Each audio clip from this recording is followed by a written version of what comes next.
메리 크리스마스.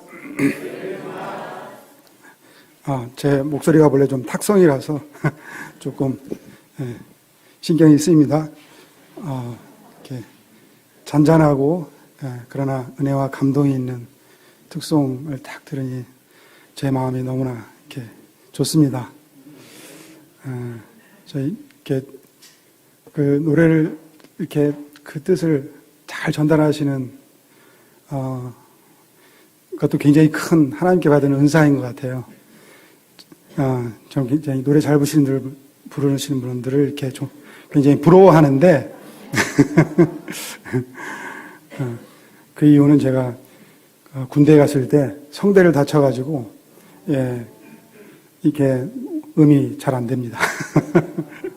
그래서 굉장히 찬양하고 싶은 마음은 많이 있는데 이렇게 삑소리만 나니까 굉장히 좀 안타까운 마음이 많이 있어서 부럽습니다. 하지만 오늘은 제가 이렇게 말씀을 전하는 것으로 하나님께 영광을 드리게 돼서 감사합니다. 오늘은 성탄 제1강 이고 제목은 그 이름을 예수라 하라입니다. 말씀은 누가복음 1장 26절로 56절이고 요절은 31절입니다. 요절 말씀을 다 함께 같이 읽겠습니다.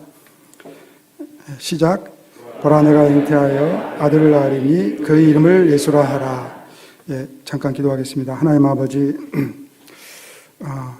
이 험한 세상에서 또 한 해를 달려왔습니다.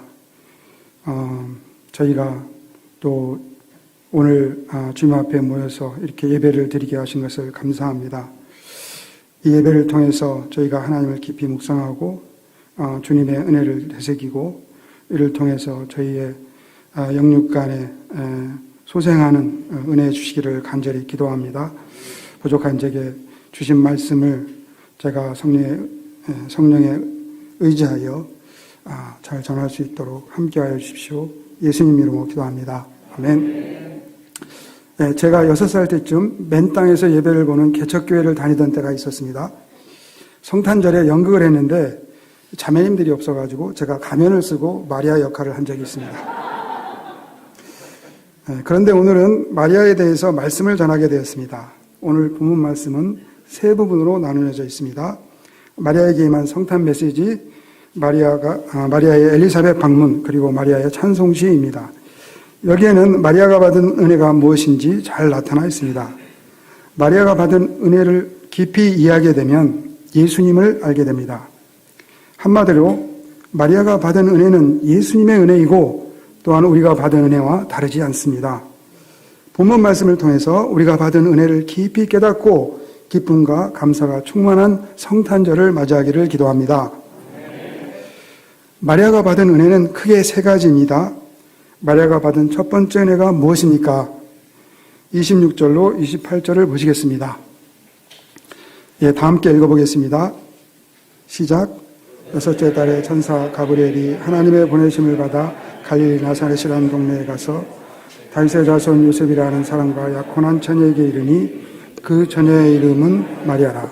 그에게 들어가 이르되 은혜를 받은 자여 평안할지어다. 주께서 너와 함께 하시도다 하니. 예수님의 앞길을 예비한 세례 요한이 잉태된 지 6개월이 되었습니다. 천사 가브리엘은 6개월 전 세례 요한의 아버지 제사장 사가랴에게 성소에 있을 때 나타났습니다. 가브리엘은 하나님의 능력 또는 하나님의 사람이라는 뜻입니다. 그는 오래전 다니엘에게 나타나 당시 바벨론 포로 생활 중이었던 이스라엘이 회복될 일을 알려주었습니다. 이번에는 그가 예루살렘이 아닌 갈릴리 나사렛 동네의 요셉과 약혼한 마리아에게 나타났습니다. 가브리엘은 제사장 사가랴가 믿음을 탈 정도로 좋은 소식을 전했는데 마리아에게는 어떤 소식을 전했습니까? 그는 먼저 은혜를 받은 자여 평안할지어다. 주께서 너와 함께 하시도다 하고 인사했습니다. 천사 가브리엘이 볼 때 마리아는 은혜를 받은 사람이었습니다. 마리아가 받은 첫 번째 은혜는 주께서 함께 하시는 것이었습니다. 인생은 어찌 보면 참 고독한 여정입니다. 때로는 부모도 남편이나 아내도 자식이나 친구도 아무런 위로나 도움이 될 수 없습니다. 그 누구도 대신 살아줄 수 없고 고독한 결단과 홀로 가야 할 시간이 있습니다. 하나님은 어디로 가는지 알지 못하고 앞으로 가야 하는 아브라함과 함께 하셨습니다. 토착민들에게 시달리며 외롭게 버티던 이삭과도 함께 하셨습니다. 부모의 품을 떠나서 외갓집으로 쫓겨가던 야곱과도 함께 하셨습니다. 형제들에게 팔려서 노예가 된 요셉과도 함께 하셨습니다. 하나님은 항상 우리와 함께 하시지만 특별히 그 아무도 함께 할 수 없을 때 우리와 함께 하십니다. 다윗의 일대기는 참으로 파란만장했습니다. 어려서부터 곰과 사자와 싸워야 했습니다. 골리앗과의 전투를 시작으로 평생 수많은 전쟁을 겪었습니다. 배신을 당하고 억울하게 오랫동안 도망자 신세가 되어 목숨을 구걸해야 했습니다. 스스로 큰 죄에 빠지기도 하였습니다. 말년에는 다른 누구도 아닌 아들의 반역을 겪었고 그 아들의 죽음을 겪었습니다. 트라우마가 될 수 있는 사건들이 너무 많아서 제정신이었다는 것이 신기할 정도입니다. 그런데 그가 시편 23편에 고백하였습니다. 여호와는 나의 목자시니 내게 부족함이 없으리로다.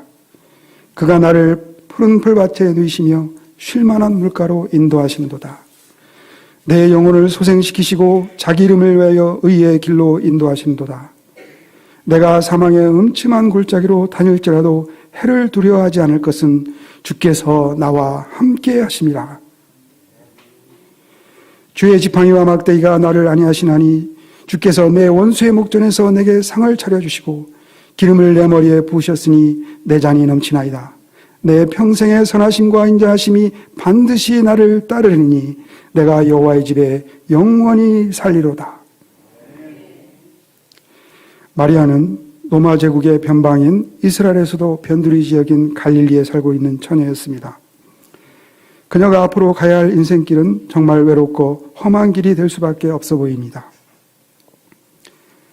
예수님의 잉태를 세상 사람들이 어떻게 이해할 수 있겠습니까? 만삭의 몸으로 베들레헴까지 약 170km를 걸어가야 했습니다. 마국간에서 출산을 해야 했습니다. 이집트에서 망명 생활을 해야 했습니다. 미끄러운 얼음 위를 걸어가는 것처럼 불안정한 삶을 계속되었습니다. 그리고 처절한 예수님의 죽음을 보아야 했습니다. 이러한 외적인 삶을 볼 때 복 있는 여자라고 할 수 있겠습니까? 그러나 사람의 삶은 겉보기와는 다른 것입니다. 주님이 함께 하실 때 이 모든 것은 드라마틱하게 변합니다. 아브라함, 이삭, 야곱 그리고 다윗의 인생이 얼마나 드라마틱합니까? 위기를 통해 살아계시고 역사하시는 능력의 하나님, 사랑과 긍휼의 하나님을 체험하였습니다. 큰 고난을 당한 자에게는 더 큰 위로로 함께 하십니다. 우리가 약하고 오락가락할 때에도 인내로 함께 하십니다. 영적인 비밀을 깨닫도록 인도하십니다. 믿음의 체험과 기도의 체험을 통해 성장하게 하십니다. 합력하여 선을 이루십니다. 너무 높으면 낮추시고 또 너무 낮으면 높이십니다. 주님이 함께 하심으로 폭풍 속에서도 마음의 평화가 임합니다. 고난 중에도 감사와 찬송이 나오고 주님께 영광을 돌리게 됩니다. 우리가 처한 상황과 환경이 어렵습니다. 팬데믹에 이어 우크라이나 전쟁이 계속되고 있습니다. 핵전쟁 이야기도 나옵니다. 금리와 물가가 도둑과 강도처럼 느껴집니다. 기후변화로 올겨울은 엄청 추울 거라고 합니다. 각자 개인적인 어려움들도 있습니다. 육아와 양육의 어려움이 있습니다. 건강의 어려움도 있습니다. 자녀관계, 부부관계, 가족관계의 어려움도 있고 사회생활의 어려움도 있습니다. 직장의 업무, 동료와 상사들과의 어려움도 있습니다. 미래에 대한 두려움도 있습니다. 이 모든 것들로 에너지가 소진되어 지치고 낙심되기도 합니다. 우리를 둘러싼 모든 것들이 힘들고 어렵고 나에게 적대적으로만 느껴질 수도 있습니다. 그러나 나와 함께 하시는 주님께 마음의 생각과 눈을 돌릴 때 주님의 나라가 임하고 이 모든 것은 180도 바뀝니다. 아이들과 씨름하는 시간이 소중하고 귀한 시간으로 바뀝니다. 평생 왼수도 사랑스럽게 보이기 시작합니다. 인간관계가 깊어지고 지경이 넓어집니다. 어려움을 통해서 나를 성장시키시고 열매를 맺게 하시는 하나님의 손길이 보입니다. 나의 소망을 새롭게 하시고 이 땅에 썩어질 것으로 썩지 아니할 것을 위해 심고 가꾸어 가게 하십니다. 세상이 주는 잔재미보다 주님의 위로를 찾게 됩니다. 내 안에 주님의 나라와 주님의 의가 점점 더 힘을 얻어가는 것을 느끼게 됩니다. 주님께서 함께 하시는 우리의 인생은 다윗처럼 또 마리아처럼 반전에 반전이 거듭되는 never ending 해피 드라마입니다. 마리아가 받은 두 번째 은혜가 무엇입니까? 29절로 31절을 보겠습니다. 다 같이 읽어보겠습니다. 시작. 처녀가 그 말을 듣고 놀라 이런 인사가 어찌함인가 생각하네. 천사가 이르되 마리아여 무서워하지 말라. 내가 하나님께 은혜를 입었느니라. 보라 내가 잉태하여 아들을 낳으리니 그 이름을 예수라 하라. 마리아에게 임한 두 번째 은혜는 무엇이죠? 아이를 낳는 것이었습니다. 오늘날에는 많은 사람들이 아이를 낳는 것을 은혜나 축복으로 생각하지 않습니다. 특별히 21세기 출산율 세계 최저국가 한국이 그렇습니다. CNN 뉴스에 따르면 지난 16년 동안 260조 원을 출산율을 높이기 위해 지출했지만 계속 하향 곡선을 그리고 있습니다. 얼마나 안타까운 일입니까? 생명을 낳고 돌보는 것보다 더 소중하고 드라마틱한 것은 없습니다. 생명에는 사랑이 있고 신비함이 있고 놀람과 환희와 성취가 있습니다. 최고의 숭고한 가치가 있습니다. 생명을 낳는 것은 최고의 특권이고 은혜라고 할 수 있습니다. 이는 또한 거룩하고 하나님의 일을 하는 것이며 그분께 영광을 돌리는 것입니다. 생명은 신비롭습니다. 사탄의 일은 생명을 죽이는 것이고 하나님의 일은 생명을 얻게 하고 더욱 풍성하게 하는 것입니다. 하나님은 우주 만물을 창조하시고 생명을 창조하셨습니다. 하나님은 마리아에게 이 능력을 베푸셨습니다. 마리아뿐 아니라 우리에게도 생명을 낳고 기르고 돌보는 특권을 주셨습니다. 생명의 신비에 참여하는 은혜를 주셨습니다. 한 생명의 탄생은 한 우주의 탄생과도 같습니다. 팬데믹 기간 아내의 성화에 못 이겨 산행을 시작했습니다. 산에 오를 때마다 하나님을 만납니다. 썩은 숨을 토해내고 신선한 공기를 채웁니다. 흙, 풀, 꽃, 돌과 바위, 나무와 숲, 계곡과 바람, 하늘과 구름 등을 감상하며 올라갑니다. 그리고 정상에 서서 눈앞에 펼쳐진 광경을 바라보고 있노라면 생명의 축복을 느끼게 됩니다. 막 에너지가 쫙 이렇게 온몸으로 느껴집니다. 하나님의 아름다움에 흠뻑 빠져서 찬양이 저절로 나옵니다. 모든 우울과 부정적인 것이 사라지고 생명이 있음을 감사하고 기쁨을 느끼게 됩니다. 생명이 있으므로 달고 쓰고 짜고 매운맛을 느낄 수 있습니다. 음미할 줄 아는 사람은 단맛뿐 아니라 쓰고 짜고 매운맛의 묘미도 느낍니다. 여러 가지 맛과 향이 어우러져야 비로소 훌륭한 요리가 완성이 됩니다. 생명은 정말 아무런 값 없이 하나님께서 우리에게 주신 은혜의 선물입니다. 생명이 있기에 영생을 얻을 수 있는 기회도 있습니다. 생명이 있으므로 이 세상의 모든 것을 경험할 수 있습니다. 생명이 있으므로 사랑을 줄 수 있고 또 사랑을 받을 수도 있습니다. 오늘의 문제와 힘든 것도 내가 생명이 있음을 깨닫게 하고 감사하고 즐기게 합니다. 여기에 생명을 낳아보신 분들, 생명을 기르고 계신 분들, 또 생명을 돌보고 계신 분들이 있으십니다.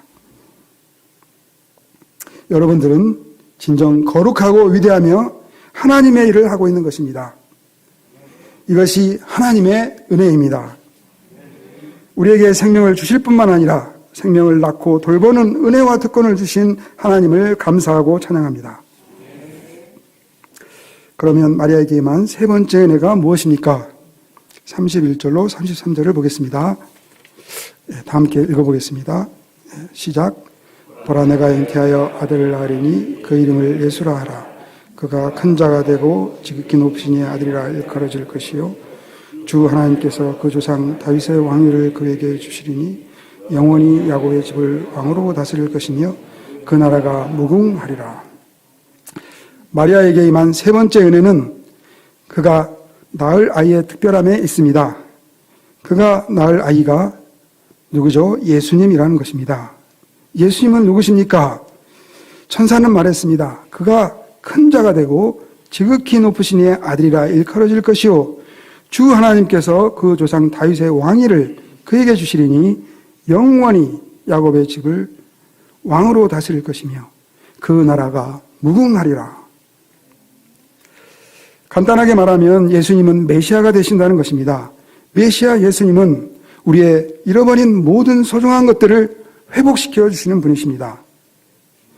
예수님이 큰 자, 지극히 높으신 이의 아들, 그리고 왕이라고 천사가 말할 때 사탄을 대응하여 말한 것이라고 할 수 있습니다. 예수님은 사탄보다 위대한 분이 되십니다. 사탄은 타락한 하나님의 종이지만 예수님은 그분의 아들이 되십니다. 사탄은 반역자이지만 예수님은 왕의 왕, 주의 주가 되십니다. 사탄이 죄와 사망의 힘으로 반역을 일으켜 하나님의 자리를 노렸으나 예수님은 더 크고 높으시며 영원한 왕이십니다. 그러므로 사탄의 힘인 사망의 힘을 부활의 힘으로 깨뜨리시고 죽음이 아닌 생명의 새 역사를 시작하셨습니다. 사탄은 하나님께서 우리에게 주신 모든 은혜와 특권을 저주와 고통으로 바꾸었습니다. 그러나 예수님께서 이 모든 것을 회복시키십니다. 우리에게 하나님의 나라를 회복시켜 주십니다. 우리에게 하나님의 의를 회복시켜 주십니다. 우리의 병든 생명을 회복시켜 주십니다. 우리의 병든 삶을 회복시켜 주십니다. 사탄에게 빼앗긴 삶의 의미와 가치와 그리고 기쁨과 만족을 회복시켜 주십니다. 근본적으로 우리를 죄로부터 회복시키심으로 생명을 얻게 하시고 영생으로 더욱 풍성하게 하십니다. 그가 다스리시고 그 나라가 무궁합니다. 이는 이보다도 더 큰 반전이 없는 근본적인 역사의 대전환입니다. 죄와 사망의 권세로 다스림받아온 비극의 종말을 찍고 죽음에서 생명으로 어둠이 빛으로 변합니다. 이 예수님이 마리아를 통해 세상에 오심으로 이러한 일이 이제 시작되었다는 것이 천사가 마리아에게 전한 성탄 메시지입니다. 아담의 타락 이후 기다리고 기대하고 또 기다리던 것이 시작되었음을 의미합니다.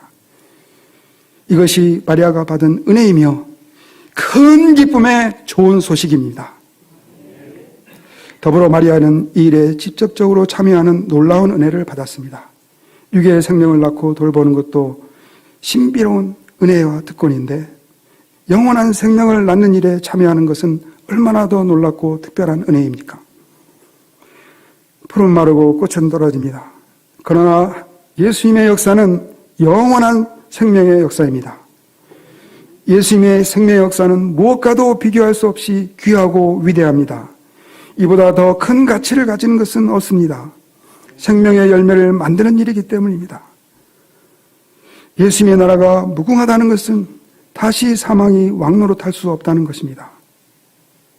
예수님은 우리 마음 가운데 성령으로 거하시며 하나님의 나라와 하나님의 의가 자라게 하십니다. 또 그것이 우리 삶으로 나타나서 세상의 빛과 소금이 되게 하십니다. 사망의 어둠의 그늘에 앉은 사람들이 이를 통해 빛과 생명이 되신 예수님께 나오도록 하십니다. 마리아는 베레아 사람들과 같았습니다. 천사가 언급한 엘리사벳을 찾아가 과연 그러한지 확인하여 보았습니다. 마리아가 엘리사벳을 통해 천사의 메시지를 확신하게 되자 그의 영혼 깊은 곳으로부터 찬양이 터져나왔습니다. 여기서 마리아의 찬송시를 함께 음미해 보면 좋겠습니다. 천천히 마리아의 그 심정과 그 뜻을 묵상하며 함께 읽어보겠습니다. 46절로 55절입니다. 시작.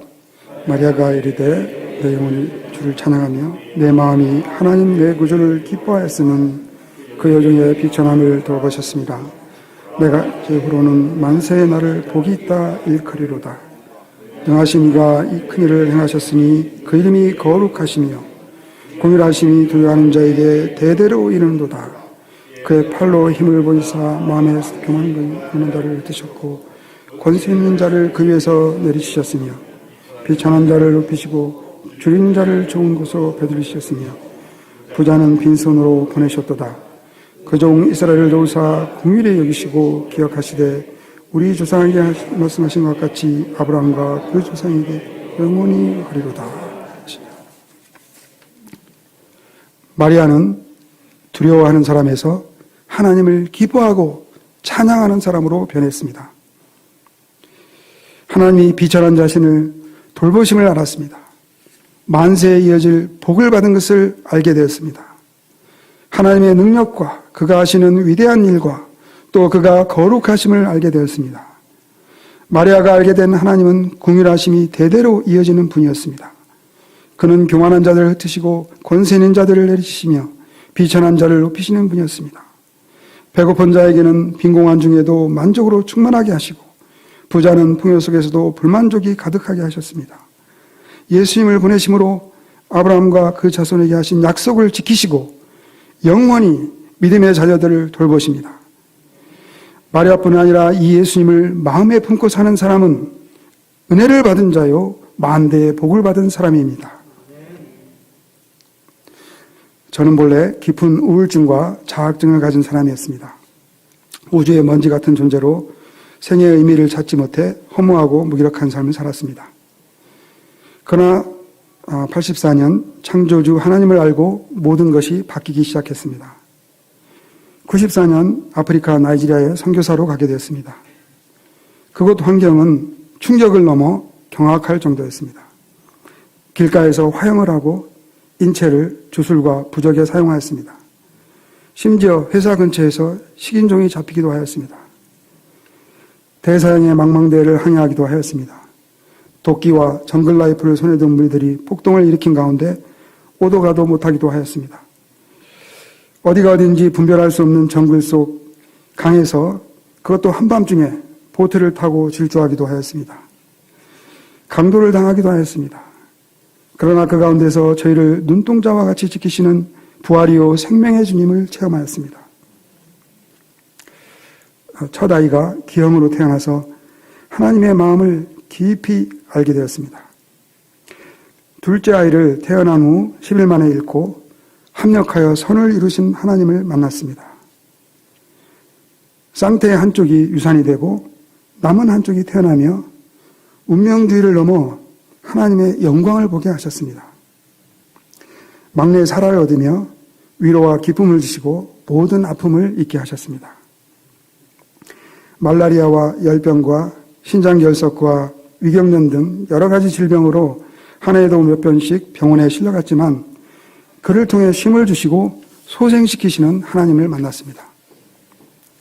학생들과 동고동락하며 그들과 가족이 되었습니다. 그들이 말씀을 통해 죄사함과 새 생명을 얻어 얼굴에 빛이 나고 외양간에서 나온 송아지처럼 뛰는 것을 매년 보게 되었습니다. 살아계시고 역사하시는 하나님을 생생하게 느끼며 사는 축복된 삶이었습니다. 건강 문제와 물질 문제로 한국으로 돌아왔습니다. 그러나 그로 인해 형제 자매들이 실제적인 믿음의 사람들이 되고 주인이 되어 섬기는 계승의 역사가 빠르게 이루어졌습니다. 하나님은 아무런 대책 없이 한국에 돌아온 저희 가정의 모든 필요를 섬세하게 채워주셨습니다. 현재는 세 아이들이 모두 물질 자립을 하고 있습니다. 어떤 상황에서든지 나이지리아보다는 좋기 때문에 감사함이 있습니다. 아무것도 없었던 형편에서 여러 가지 하나님의 은혜를 체험하며 지나오므로 믿음이 심겨지게 되었습니다. 아내의 건강을 회복시켜 주시고 가장 좋아하는 배우고 가르치는 일을 원 없이 하도록 하셨습니다. 제게는 하나님의 나라와 하나님의 의가 제 안에서 자라고 있는 것을 가르쳐 주셨습니다. 물질 문제로 스스로 부끄러움과 수심 가운데 있었던 제가 실상은 부유한 자인 것을 깊이 깨닫게 하셨습니다. 새방에 살고 있지만 예수님께서 제 마음에 계시니 그 어디나 하나님의 나라입니다. 주님의 은혜가 차고 넘치니 감격이 됩니다. 주님께 감사와 찬송을 드립니다. 제가 계속하여 예수님을 가슴에 품고 생명을 낳고 더 풍성하게 하는 사람으로 살기를 소원합니다. 오늘 말씀을 통해서 마리아가 받은 은혜를 묵상해 보았습니다. 여러분도 은혜를 받은 사람입니까? 우리가 사는 시대가 어렵습니다. 그러나 우리에게 예수님의 은혜가 있다면 우리의 삶에는 반전이 있고 사랑과 생명이 있습니다. 그리고 생명은 또 다른 생명을 낳을 것입니다. 성탄을 맞이하며 예수님의 은혜가 우리 안에 새롭게 되고 차고 넘쳐나기를 기도합니다. 예수님을 품은 우리의 삶이 이 시대의 빛과 소금이 되기를 기도합니다. 다 함께 요절 말씀인 31절을 읽겠습니다. 시작. 보라, 내가 잉태하여 아들을 낳으리니 그 이름을 예수라 하라. 감사하신 하나님 아버지, 이 시간 저희가 마리아에게 주신 하나님의 은혜를 묵상하고 또 저에게 주신 은혜를 되새겨 보았습니다. 저희가 참으로 한량없는 하나님의 은혜를 받은 자들인 것을 깊이 깨닫게 되었습니다. 저희가 저희 안에 주신 이 고귀한 생명을 계속해서 더 풍성하게 하고 차고 넘치게 하여 이 세상에 좀 많은 잃어버린 자들, 죽어가는 자들, 신음하는 자들에게 빛과 소금이 되게 하시고 이 예수님이 이번 성탄절을 통해 영광 받으시기를 간절히 기도합니다. 부족한 종은 예수님으로 기도합니다. 아멘.